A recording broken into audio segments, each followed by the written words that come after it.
Hey everybody, welcome back to the channel. Today we're going to take a look at the brand new Sencut Regnator. One thing I gotta say right off the bat is that every time I get a Sencut knife, it's like a breath of fresh air because I test a bunch of knives. I mean, through the life of the channel, I've tested probably over 1,000 knives now. And I can say this wholeheartedly that when it comes to Sencut knives, they are by far the most consistent company out there. They usually have the same action from knife to knife, and when it comes to testing these knives, they usually perform way better than I ever expected them to. Not to mention, they have the tendency for me to end up liking a knife that I normally wouldn't even like. I'm not even a huge clip point fan, but I really bonded with this one. Let's get into this one. It's a nice size EDC knife at 7.93 inches overall. It has a 3.48 inch, like I said just now, clip point blade. My particular version has a black finish. There's some non-coated as well. You do have a little top swedge up there for some added flair. A small row of jimping. It is nice and it does offer traction. It could be a little better if they would have made it fine cut, but it still does its job. You have a fairly thin tip, great for piercing. You have a good sharpening choil. You should have, you see right here, you should have all the way to right there before you have to worry about that widening on you. So I'm good with that. Your thumb studs are out of the cutting path. Your blade stock thickness is coming in at 0.12, which is a little chunky, but I already know that when it comes to Sencut, they usually grind them nice and thin. And this one has a hollow grind that comes down to around 15 thousandths behind the edge. I cannot wait to do some testing. Let's do it.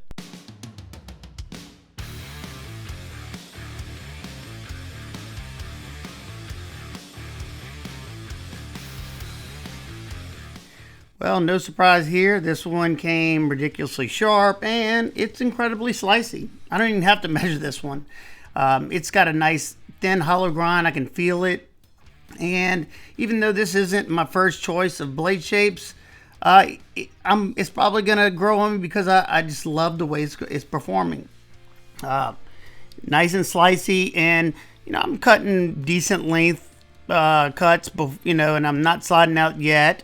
So you just got to be mindful. You got enough straight edge portion to make a pretty sizable cut. And if you decide if you need to make a long one, you just got to do pretty much a push cut so you don't end up falling out of the cut toward the end. But, I'm okay with that.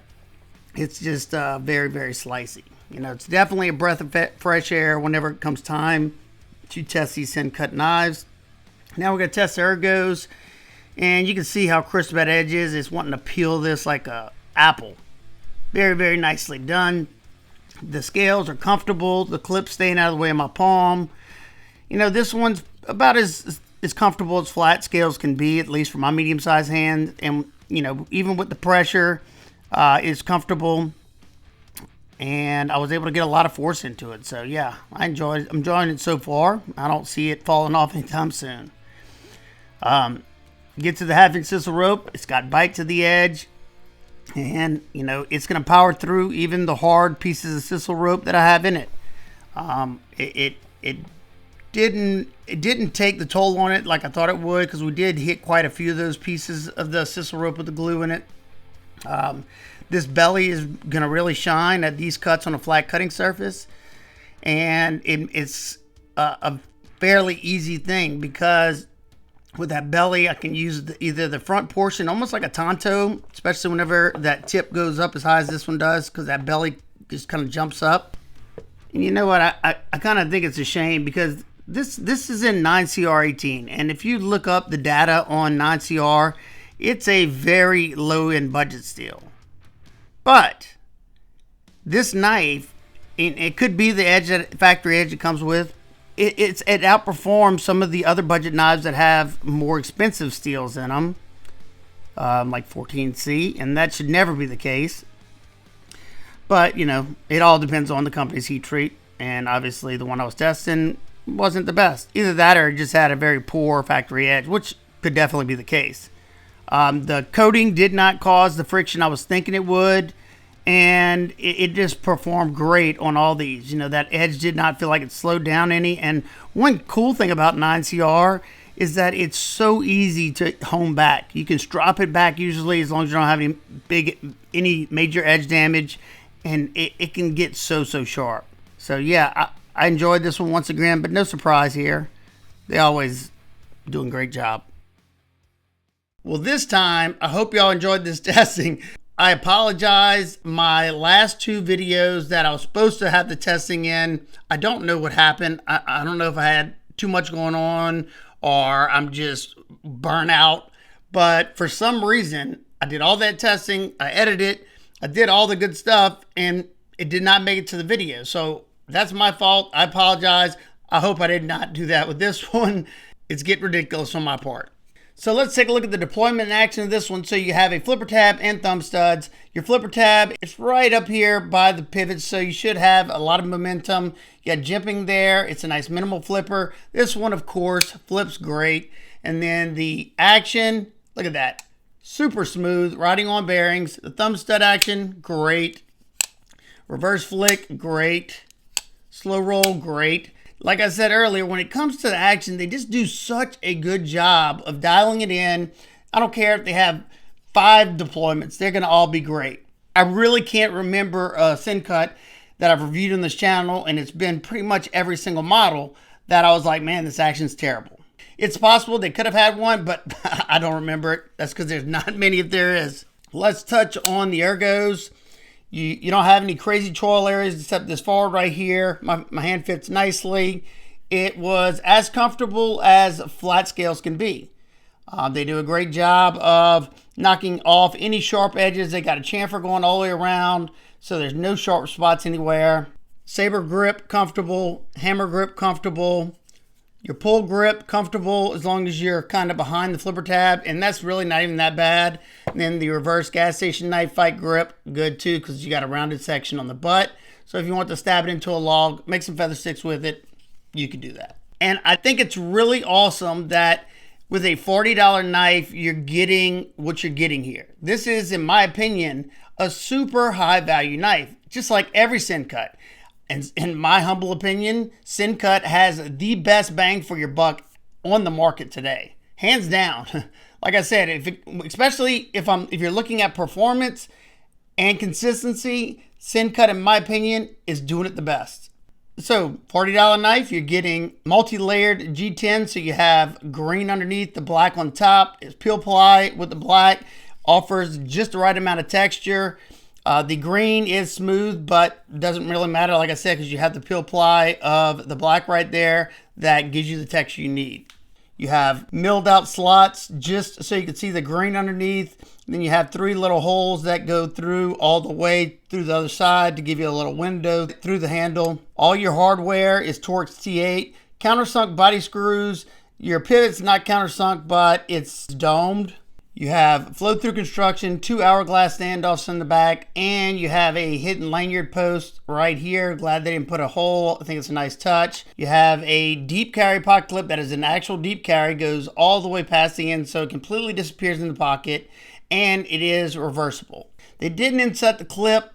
However, I'm not too worried about it on their clips because they do a good job of rounding over that front portion of the tab. So I haven't had any issues with my pants seam getting hung up on that tab at all. And they have countersunk those screws. And those are the only T6 you have on this knife, which I'm perfectly okay with because you do not have to take this clip off to take apart this knife. They have tons of skeletonization. Look at that. As much as you possibly can fit on this knife. And that is going to help bring down the weight as much as they possibly can, bringing this one to 3.58 ounces.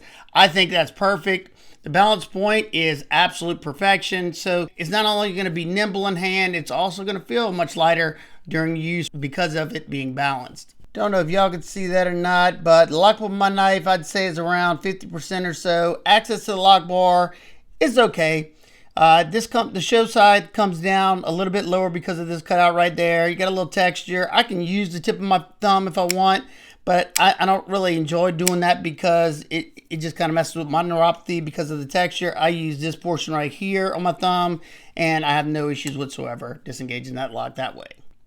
The lockup on this one, bank vault. No movement up or down, left or right. That's exactly what I like to see. Now for some quick size comparisons, the Sencut Bronte and the Sencut Vespron are both just a hair shorter, and it's pretty much identical in length to the Sencut Pulse Wave, and it's just a hair longer than the Sencut Honors. It's right there in the middle of the Ontario Wrap Model 1 and 2. And lastly, it's just about identical in length to the Tenable Fenrir and the Civivi Cetus. Now, of course, absolutely no knife perfect. What are my nitpicks complaints? Like I said earlier, even though this jimping functions perfectly fine, I think it would have functioned even better if it was a little bit more fine cut.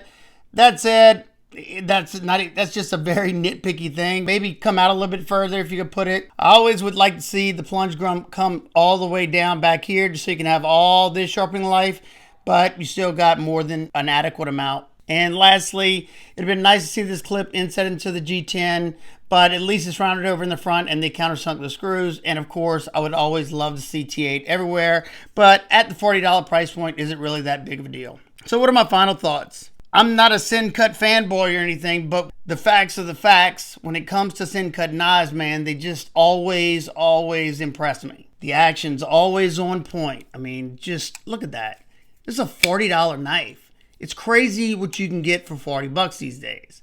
Now, even though clip points aren't my thing, if this one does it for you, I can wholeheartedly recommend it. It's a great performer.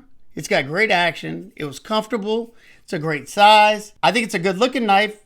I just prefer something with a lower tip. Not a big deal. I still enjoyed using this one. And I will still probably carry this one because Sencut has that effect on me. And look, I just noticed something just now as I'm talking to y'all. Look at this. They did this chamfer on this G10. I don't think that's the only reason, but look, you have a flat spot underneath the pocket clip. Perfect. Look at that.